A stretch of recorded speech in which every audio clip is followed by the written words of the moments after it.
New customers can be created as either prospects or clients. A prospect may be a customer where a relationship has not yet been established or the information checked. We separate prospects and clients so your client bank remains a clean list of your customers that you're dealing with. If you receive your prospects in Excel format, you can use the prospect import tools to upload the file.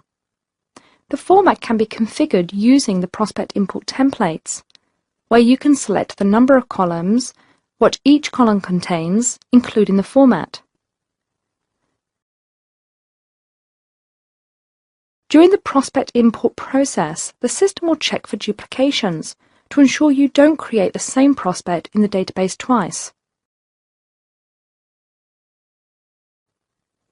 There's also a re-import tool. This means you can extract your prospect records into Excel, modify the data, and then reload it into Zenro. These changes will first be verified, and then the prospect file is updated. The prospect import and re-import functionality is very useful if you purchase mailing lists or send your prospect bank to be managed and updated off-site.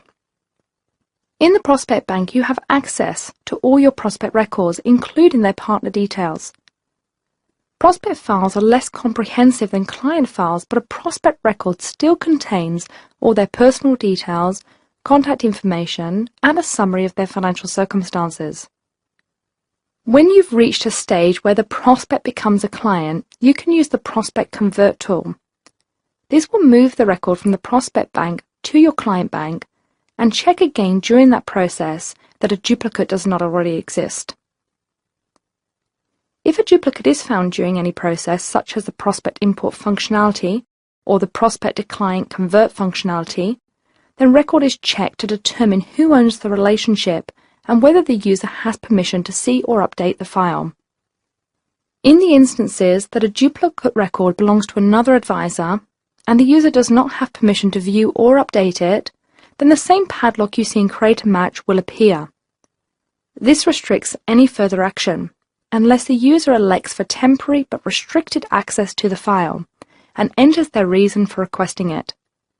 This request can then be processed by management and approved or declined.